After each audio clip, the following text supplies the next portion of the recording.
গত কদিন ধরেই দেশের সর্বোচ্চ তাপমাত্রা ছিল চুয়াডাঙ্গায়।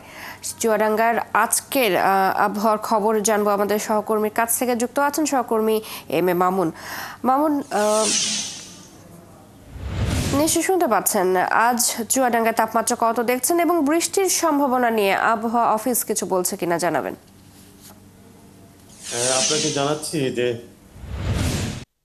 চুয়াডাঙ্গাতে বৃষ্টির যে সম্ভাবনার কথা বলছেন, সেটা কিন্তু এখনো পর্যন্ত আবহাওয়া দপ্তর আমাদেরকে জানাতে পারেনি যে কবে বৃষ্টি হবে।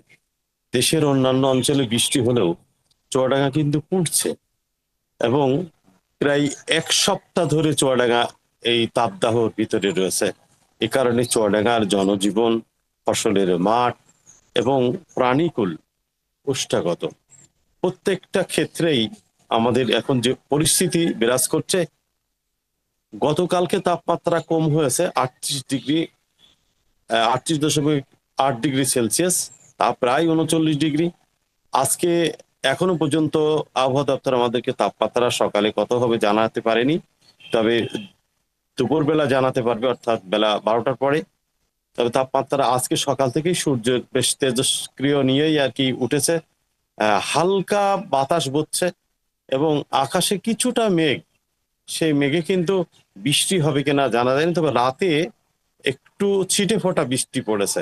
তো সেটা অন্যান্য জায়গার তুলনায়, সেটা আবহাওয়া দপ্তর এটা বলেছিল যে চুয়াডাঙ্গাতে বৃষ্টি হবে না, তবে দেশের মধ্য অঞ্চল এবং উত্তর অঞ্চলে বৃষ্টি হতে পারে। সেটা হয়েছেও, বোঝা যাচ্ছে যে আপনার খবরে শুনলাম। তো বিষয় হচ্ছে যে এখন চুয়াডাঙ্গা জেলার যে অবস্থা, সেটা বৃষ্টি খুবই জরুরি। যদি বৃষ্টি না হয় তাহলে আপনি মানে সহজ করেই বলতে পারি যে চুয়াডাঙ্গাতে যে বীজতলাগুলো রয়েছে এগুলো জানতে কিন্তু চাই এম কৃষকরা। এ মামুন, যেমনটি বলছিলেন যে তাপমাত্রা কিছুটা কম, তবে পুরোপুরি এখনো স্বস্তিদায়ক সেই তাপমাত্রা কিন্তু দেখা যায়নি। গত কয়েকদিনের যে তাপমাত্রা অসহনীয় ছিল, তাতে করে হাসপাতালের চিত্র কেমন দেখছেন? হাসপাতালের চিত্র, এক সপ্তাহ ধরে যে পরিমাণে মানুষ অসুস্থ হয়েছে, প্রতিদিনে প্রায় 1,500 মানুষ এই চুয়াডাঙ্গা হাসপাতালে চিকিৎসা নেয়। এটা চুয়াডাঙ্গা সদর হাসপাতালের কথা বলছি। এছাড়া আমাদের 4টে উপজেলায় উপজেলা স্বাস্থ্য কেন্দ্রগুলো রয়েছে এবং বিভিন্ন ক্লিনিক রয়েছে, বেসরকারি হাসপাতাল রয়েছে। প্রতিটা হাসপাতালেই কিন্তু মানে এই গরমজনিত রোগ এবং যারা উচ্চ মাত্রা রক্ত উচ্চ রক্তচাপের কারণে বিভিন্ন সমস্যা নিয়ে, এবং ডায়রিয়া, অন্যান্য নিউমোনিয়া, শিশুরা এইসব বিশেষ করে বৃদ্ধ এবং শিশুরা বেশি আক্রান্ত হচ্ছে। এরা আক্রান্ত হয়ে এই হাসপাতালগুলোতে ভর্তি হচ্ছে, কিন্তু একটা সমস্যা যে চুয়াডাঙ্গা হাসপাতাল দীর্ঘদিন ধরে বিভিন্ন সমস্যায় জর্জরিত। এই কারণে যখনই এই ধরনের বিপর্যয় বা বৈরী আবহাওয়া শুরু হয়, তখনই কিন্তু হাসপাতালে এই রোগীদের চিকিৎসা দিতে ডাক্তাররা হিমশিম খায়। এই হাসপাতালগুলোর অবস্থা এরকমই আছে। এতে করে সব দিকে জনজীবন এবং ফসলের মাঠ, জীববৈচিত্র্য সবই খারাপ অবস্থায় রয়েছে। এখন শুধু বৃষ্টির দরকার। আর চুয়াডাঙ্গাতে বৃষ্টির মাত্রা যেটা ছিল, আপনাকে একটা তথ্য দিই যে গত বছরে বৃষ্টি হয়েছিল প্রায়, গত বছর আগের বছরে বৃষ্টি হয়েছিল 1400 মিলিমিটার, এবং তার গত বছরে হয়েছে অনলি 1000 মিলিমিটার। এই যে বৃষ্টিপাত গত প্রায় 8-10 বছর বা এক যুগের যদি ধরি, তাহলে দেখা যাচ্ছে যে বৃষ্টি ধীরে ধীরে কমতে কমতে, সেই তথ্যটা কিন্তু আমি নিয়েছি।